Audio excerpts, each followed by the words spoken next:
Coding.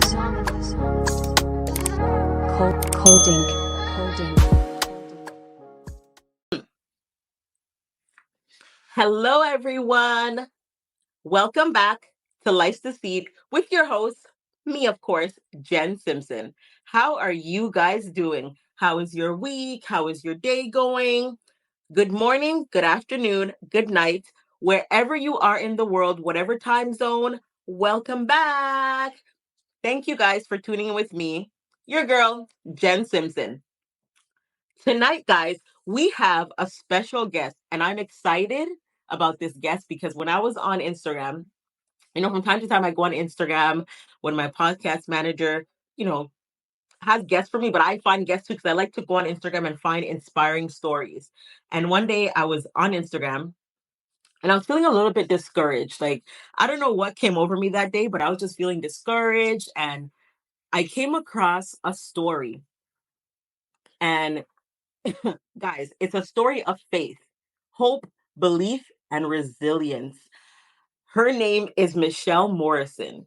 And when I saw her story, I was like, oh my gosh. And it was almost like God put it dead stock in my view so that I would see it and I would message her. And I wasn't sure if she was going to respond to my message, but I said, you know what? I'm going to message her on Instagram. Then I'm going to get my podcast manager to send her an email and see what happens. Guys, Michelle, my guest, Michelle Morrison. She is a powerhouse, a strong tower, a woman that didn't give up, a woman that knew that there was a God and she was going to rely, depend, love, and give him all the glory. Michelle was originally supposed to serve a 30-year sentence. Yes, guys, 30-year sentence in jail. But guess what? God released her and she only ended up spending 13. She was spending a life sentence for something that she didn't do, a crime that wrong place, wrong time. And let me tell you, when God shows up, God shows up. And he was there. He was with her the whole way and he released her. God will put us in the storm and God will put us in certain situations for a reason. And we have to understand that it's not to hurt us, but it's really to elevate us. Like we hear people say that, but it's really to elevate us because we think that, okay, well, why me? Why did God put me in this situation? Why? I've been so good. It's not to hurt us. Sometimes it's just to flourish our steps and help us to get stepping in the right direction that we need to go in. And if he had not put us in that situation, we probably would have still been dragging our feet and doing the things that we shouldn't be doing and being resistant and being stubborn. So, guys, without further ado, I want to welcome my guest, Michelle Morrison. Hello, Michelle. How are you doing, my love? Hi, I'm doing good. How are you? I'm good. I'm good. I'm doing better. Thank you so much for agreeing to be my guest. I'm absolutely honored to be in your presence. I'm I feel blessed to know that you are present and you are doing your purpose and you are trusting God with everything. So, I want to introduce you tonight. Guys, welcome Michelle Morrison. When I saw her story, I had to, I was just scrolling through Instagram and I was feeling a little bit defeated that day because I was just thinking about things that were happening. And I'm like, okay, God, why? Why? And he's like, why do you keep questioning me why when you know why I do things? We've gone through this before. You've gone through storms and you've seen me pull you out. And then I saw your story. And when I saw your story, I was like, wow, powerhouse. Story of faith, hope, resilience. And I don't know if anybody in today's day would be able to handle what you went through. And a lot of people go through things and they feel discouraged. Guys, we have Michelle Morrison here, who was supposed to serve 30 years behind bars. But God released her after 30 years. And I really was intentional about asking Michelle to do this interview because I was like, is she going to say yes? Is she going to say no? She's doing her thing in life, maybe not. But when God aligns two people, all things come together. So, welcome, Michelle. I'm happy to see your beautiful face tonight. You look absolutely beautiful. I love your hair color. Thank you. Thank you so much for having me. It's an honor to be on here as well. So I'm giving you the stage so you can introduce yourself. I want you to tell them who you are, tell them about your story, let them know who Michelle is. Um, well, like she said, I'm Michelle Morrison. I was originally sentenced to 30 years for felony murder. I had got my sentence reduced in 2021 to 20 years, and I came home and I am here today. My story is a story of faith, hope, resilience, transformation. I can go on and on. Gratitude Go is on. I can go on and on, but just I was originally offered 5 years. I turned down the 5 years. And if anybody knows the justice system, they don't like when you don't cooperate with them or take their pleas. So I turned down the 5 years, and that's how I got the 30-year life sentence. Well, what I mean, you could ask me some questions. I don't really know where, you know. Okay. So tell us a little bit about how this came about, you serving 30 years. What happened? What transpired? So I'm not gonna go really into the specifics of the case, but Yes. basically it's a party of a crime case. In Georgia, they really don't have any party of a crime law. So if you're with people and they commit a crime, whether you knew what was going on or not, you're getting the same charge. Right. So basically, I was a driver in a car, and unbeknownst to me, a robbery happened, which I was under pressure. Something else was supposed to happen. Robbery happened, and um, a robbery turned murder. So, like I said, they offered me 5 years to turn state to help convict my other co-defendants. I did not cooperate because I don't know Georgia laws. I wasn't in on any of it. So, of course, I took it to trial. I lost my trial, and that's how I got the max, which was 30 years. Well, 12 years later, after being in prison and fighting relentlessly, after 3, 4 appeals, $60,000 later, I was just devastated. I was talking to God. I said, God, I still was full of faith and hope because I knew from day one that I was going to get out of there. I knew I wasn't going to serve a life sentence. I knew it. I never believed it. God told me when I got sentenced. I knew that wasn't my fate. So when I everything failed, I prayed, I prayed, I prayed. I was like, Lord, please send me somebody, a lawyer that is passionate, that's not gonna just charge us a lot of money and not do what they're supposed to do, that really, really, really believes in me and in justice and integrity, that wants to help me. So lo and behold, he sent my lawyer, Janice Mann. And immediately when I met her, I knew she was the one. I felt the connection. She started crying. I started crying. And she's like, I'm going to get you out of here. I'm going to get you out of here. She said, this is not going to happen. You're not going to be in here. So she got with the wrongful conviction integrity unit of Fulton County, and they came together, and I went back to court. They dropped my sentence and indicted me for a lesser charge. And that's how I got out today. So I'm here 17 years earlier because I was supposed to do 30. In Georgia, a life sentence, you got to do at least the minimum, which was 30 years before you even come up for parole. So I could have been doing at least 30 plus years, actually. Right. So, I feel like when God told me in the courtroom that I'm not going to do a life sentence, but I had to go through this to be the woman that I am today, I believed it. And I tell everybody the power in believing. I don't care if you're Christian, if you're Buddhism, if you're whatever you believe, you're going to receive. Your Mhm. mind is so powerful. I believed I had a life sentence. I knew it was going to happen. I just didn't know when or how.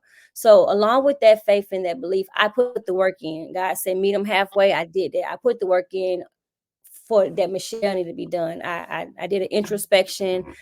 I got to learn myself all over again. I fixed things that I felt need to be fixed. I started getting education, just start flourishing even inside of prison. And once I started to change, my values changed, my people I was around changed, and God opened the doors. He's like, it's time. So I'm here today. So, listening to your story, and, when people hear jail, they get scared. Oh my gosh, I've heard so many people say that could never be me. I could never find myself in a situation where I'm going to jail, or, they automatically start judging when they hear that word jail, prison. I went to prison, I went to jail. And one of the things I heard you say in your interviews, that when, you heard the judge bang the thing on the the wooden baton on the door, the table, Gavel. said, gavel. Sorry, I lost my train of thought. The gavel, and said 30 years in prison. It's like you had a sense of relief. Mhm. And I think a lot of people don't understand when you say that, because I had a similar situation, and when I was in my situation, God told me all charges were going to be withdrawn. And I kept saying it to people, and people kept looking at me like I was crazy. Yeah, right. How are you going to get charges withdrawn like that? Unless you're going to, they call it snitching or flipping on somebody, right? Or whatever term they want to use. They make up their own assumptions when you tell them what God told you. So, listening to you saying that God told you weren't going to serve a life sentence, people will probably be like, this girl's crazy. Did you see the evidence they have on you? Right? So, on your journey, reflecting on your journey, where did you find that motivation to still have faith but still want to pursue education in prison? And how did it impact your life, like today? Like, you missed out on a lot in life already, like in the world, but really didn't miss out on life because you were still able to live the life that God planned out for you. So how Mhm. did you find that courage to still want to, be in prison and pursue education, even though you're going through all of this and it was unfair? Well, I think when I said I felt that sense of peace,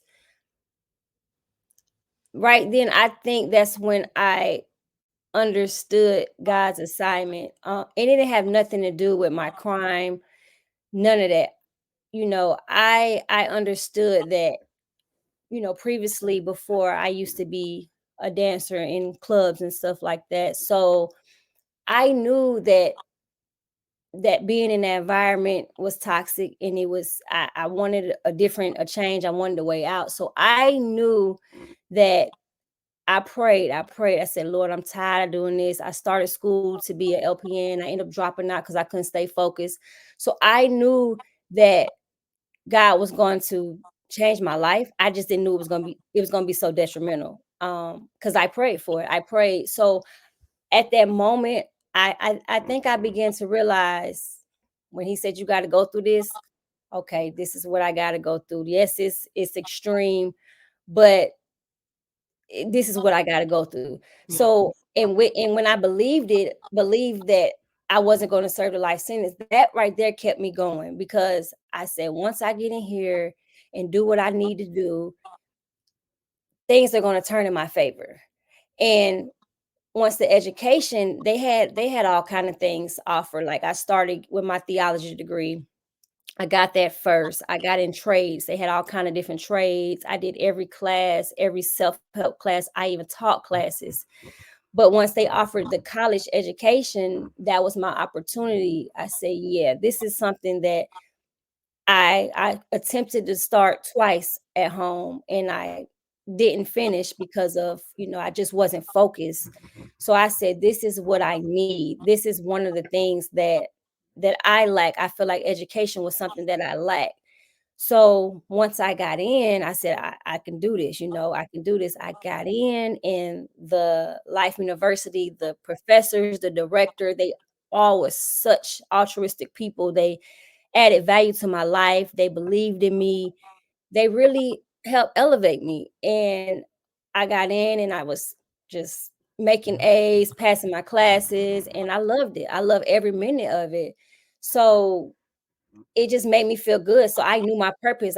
It was psychology. I always liked helping people. I wanted to be an RN. But when I got in psychology, I was like, oh yes, this is really me, because the younger me's inside of the prison was the girls that I mentored to. They was always drawn to me. Everybody's always drawn to me, whether they're like, oh, you're pretty, or whatever it is. I always find that opportunity to say, okay, I'm pretty, but I'm gonna drop some jewels and some nuggets on you at the Yeah. same time. I always flip it around, and they end up like, oh my God, thank you, Miss Michelle, you're so amazing. But yeah, so I knew that was my mission, and my purpose was to instill everything that I've learned, not only with my education, but with my experience, into the younger Michelles, to help them find their potential and their purpose at a early age, so they can make better choices and they won't end up dancing in a strip club or abusing drugs or hanging around people that's really not their friends. Because if they have high self-esteem and they know their value and their self-worth, they would make better choices. Yeah.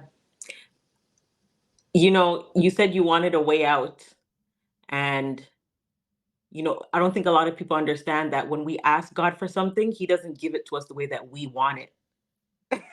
He gives us to us in a way where He knows is best for us. And there's certain things that have to strip away. Yes. It has to come out of our system. And sometimes He has to give it to us the hard way and the Mhm, harsh way for us to want it. Because a lot of times, okay, fine. Let's just say that you didn't serve a sentence at all mhm, and you were mhm, out here. You would be distracted.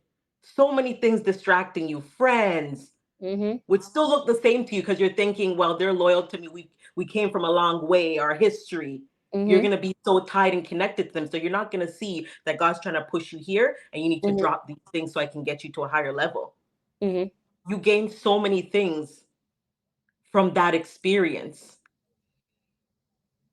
And this is why I draw so much to your story, because sometimes when we're in the storm and we're in the wilderness, we're busy crying out saying, well, why me? Why me? I just want to get out. I just want to get out. When God wants you to be in the wilderness for a reason. Yes. There's something that needs to happen in that season, and we have to be able to receive it. And I love how you just received it and you Yeah. allowed yourself to grow into your purpose, and you didn't fight back and you didn't come out angry and questioning God. Well, why did you put me there? Look at how many years I lost. I could have did this. I could have did that. But you did the very thing that He wanted you to do. He Mhm. wanted your education to grow. He wanted you to serve other women that were like you, that went through the experiences that you did. Because there's no, you know, we hear everybody preaching and they're coaching about don't do this, don't do that. But can you relate to it? Have you ever Exactly. walked? Have you ever walked down that path? Have you ever been a dancer? Have you ever been an escort? Have you ever been a dealer? Have you ever been a thief? Have you ever been behind bars? If you haven't, how could you tell me not to do it? If you haven't felt this pain before, how can you tell me that it's okay? And God really needed to use you as a sounding board for these women so they understand that Michelle's gorgeous. She looks good. She went through something, but she's still standing. And look at where I'm going now. Because people Yeah. judge, right? They say all you are is a pretty face, but there's more to me than just a pretty face. Mhm. So I admire your story, and I want to hear so much. But how did you feel walking across the stage? Getting your diploma, girl. How did you feel? Tell me about that feeling that was bubbling up on the inside of you. Wow. What I was going felt through your mind?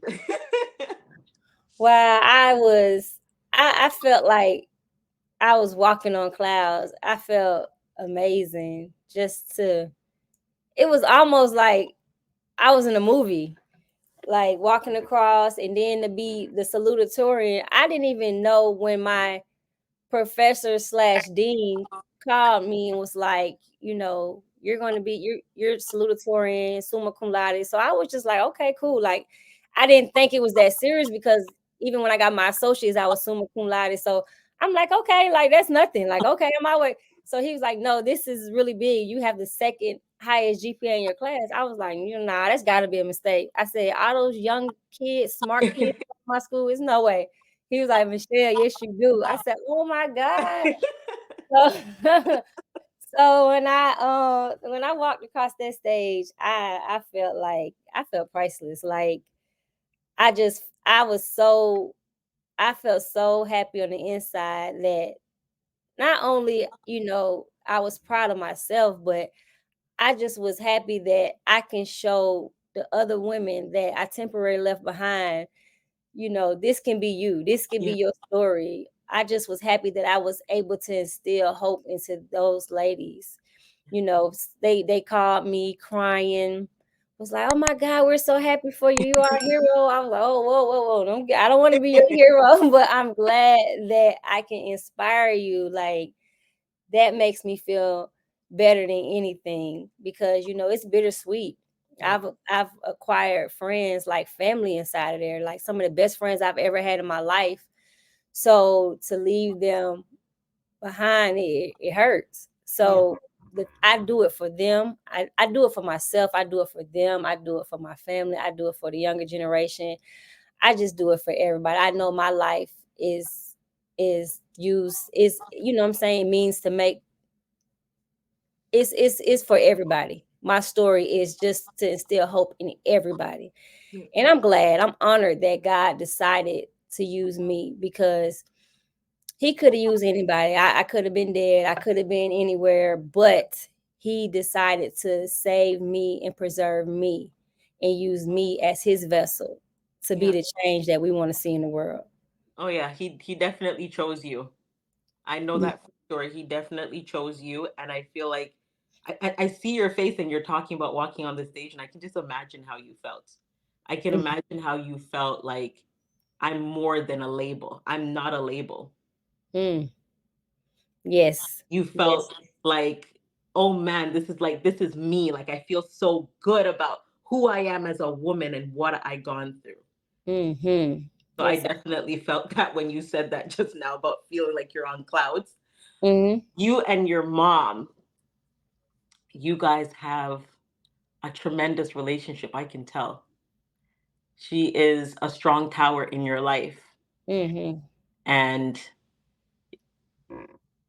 how I can't imagine how she dealt with it, like you being behind there, not being able to physically hug you and be there for you. But when you got your sentence, what was going through your mind? Did you think about your mom? Did you think about, leaving her and what she was going to do? Or you just knew that mom was going to be okay? Well, when we were in a courtroom, when the judge said my sentence, I've never heard my mama cry, break down. She's like one of the strongest women that I know. So when I heard her scream and you say, I can't breathe, and that hurt me more than anything than the life sentence they just handed me down. That hurt me more than anything because I've never seen her like that. So I was trying to calm her down in the midst of I'm the one supposed to be falling out, like the sheriff, everybody looking at me like, "Dang, she's just got a life sentence." And I'm sitting there like Yeah. she's about to go home. Like She's way she's too sitting there, calm. yeah, like she's sitting there so calm and peaceful, and she calming her people down. They should be calming her down. I would be falling out on. They had to take me out on a stretcher, but like I said, I just had this sense of peace because that was supposed to happen at the time. That's how God wanted it to happen. So I was calming her down and telling her it's gonna be all right. God got me. And I can imagine what she went through, but she was my biggest support. She came every weekend. If she couldn't come on the weekend, she had to work or do something, but she came mostly every weekend driving from Metro all the way down to an hour and a half when I got to another prison. So she was there. She provided everything. She never missed a beat.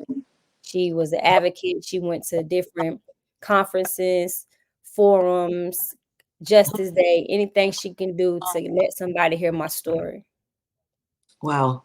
I'm I'm glad that you had that support system. You know, my mom and I don't have the greatest relationship, but when I'm hurting, I know she's hurting. And the back of my mind, I'm always thinking about, okay, my mom, how is she gonna feel if she hears this about me? I know that because when you have that bond with your mother, Mhm. it's different.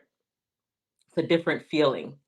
So when I saw the interview with your mom, I was like, girl, your mom loves you more than you can imagine. It speaks in her eyes, in her presence. And I'm glad that you have such a great mother to support you and still stand by you. And she's cheering for you all the way to the top, top, top, top, top. And sky is not the limit.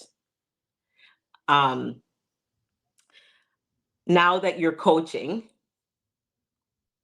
what do you love the most about it? I know you love to be able to, inspire other people. Well, what is your favorite? Like what gets you going the most? What keeps you fueled?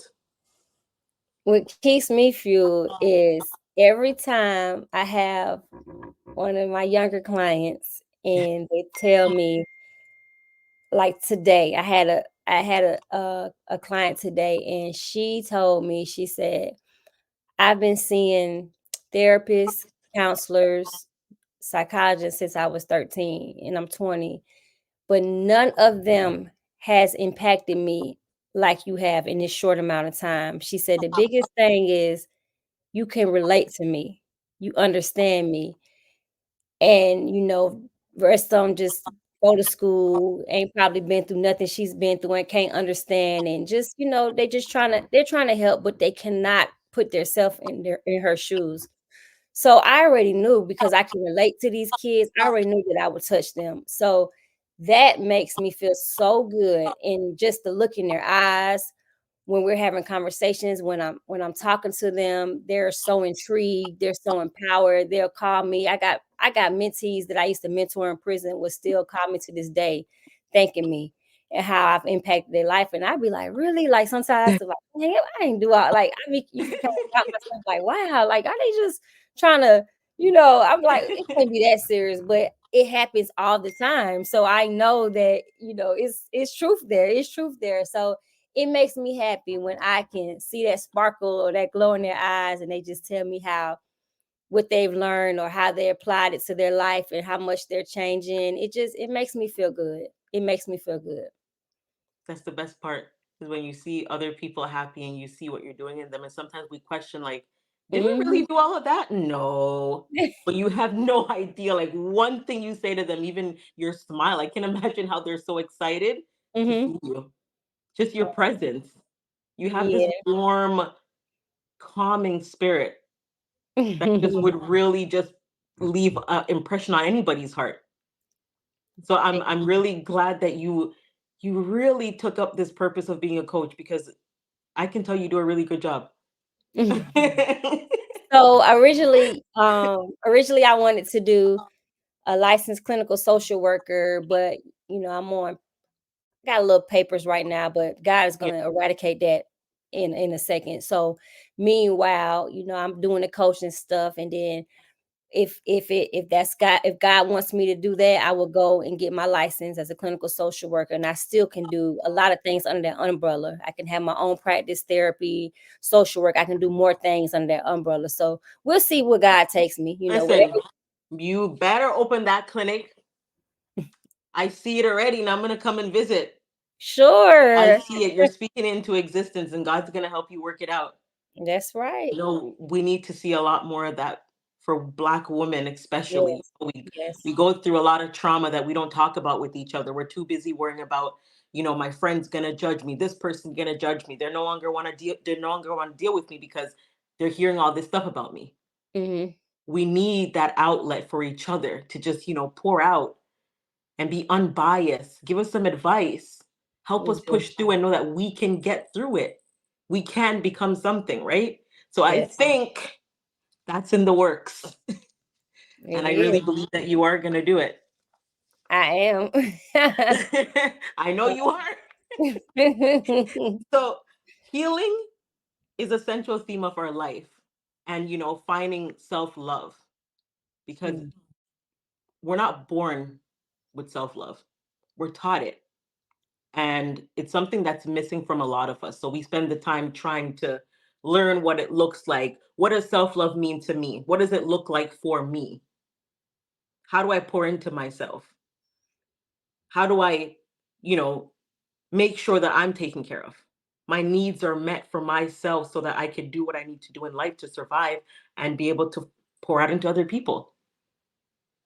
So for you, how did you find that space to be able to heal? That space to be able to find what self-love looks like for you and put up boundaries and own them and Mhm. stand strong on them. Well, when I was in prison, I had a mentor. She was a chaplain, and I also worked for her. We had a children's center where we had the women would have their children come once a month, and we'll put together mother and children bonding activities, a whole day plan for the mom and the child to spend together, but also learn different life skills, different things, whatever the theme was for that month. So I worked for her. I enjoyed doing that. And she was my mentor. She is one of the people that took the time to to to get into me, to pour into me, to for I can realize, when my trauma started at an early age. I can get in, I can forgive myself, forgive others. And once I did that and learned to love Michelle, like knew that's when I start, okay, this is it. I love me, I choose me. Like I said, everything started to change. My friends, my values, my thoughts, everything. Once I knew my worth, my life began to flourish. And I have a good friend. She always says everything starts with self. And it does. Like once you love yourself, you Hmm. can pour that, you can just flourish in all other areas of life. Like self-love is so important. I tell people that all the time because I felt like before previously, I felt like I had high self-esteem or I love myself, but it was no way that I did because if I did, I wouldn't have been in the environment that I was in. I wouldn't have never made the choices that I made. I would have stuck with school. I would have made a different my life would have been a little different. So I knew that I had to incorporate that self-love to be the change, to change. Yeah. So once I did that, my life changed. And I always choose me. Like I love myself. I love my flaws. I love everything about me. Mhm. And it's just a good feeling. And that's one thing I always tell my clients about self-love. It's so important. It's so important to love yourself and give yourself grace. Like, we can be our worst critics sometimes, but to give yourself grace and know that you are human and you're going to make mistakes. But the thing about it is it's no losses, it's lessons in everything. I look at everything I go through and find a lesson out of it, whether it's good, bad, whatever it is, I'm going to find a lesson. I'm going to always see, even if I didn't do it, I'm going to say, okay, well, what did Michelle play? What could you done? Because you might have said something that was wrong. Did you Right. give out different kind of energy? Like, what role could you play? Because I got to correct Michelle. So I always find, what's going on with Michelle first, and then that's the model I follow. Yeah. It always begins with us. What could we have done better? We can't look at what everybody else did. It's what I could have done better to make the situation turn out different. What can I Mhm. do now that will change the outcome in the future? I Yep. agree with you. Um, for anybody who's currently, in prison or just came out of prison or, going through any struggles in life, what would you tell them? What advice would you give them to keep going, not give up on themselves, take the time to reach out to somebody to get help? What would you say? I tell everybody that you got to, first of all, the first thing is you got to be aware. You got to be aware and conscious and meet God halfway. You meet God halfway. Work on yourself while you're in that situation. Take the time to work on yourself. Once you start working on yourself, you will see how things will change and turn in your favor. A lot of people don't want to see the ugly truths, or they don't even know how to begin to find them. So engaging in an introspection, meaning going inward and seeing what's going on inside, and just find you a mentor or somebody that you can talk to and try to get things not even figured out, but just kind of see what's going on and learn yourself all over, because I had to learn myself all over. Yeah. Learn yourself all over and just love the person that you are. Love yourself no matter what. While you systematically work on your character every day. I still, every day, I'm going to try to be the best version of myself no matter what. I'm not perfect, far from it, Yeah. but I'm going to put my best foot forward every day. And and if I make a mistake or something happened, like I say, I'm gonna figure it out. What happened? What did I do wrong? And try to make a better decision the next day. That's all I can do. That's all I can do. And just always believe in yourself and never give up. That's one thing my granddaddy told me before he passed. He was like, never give up.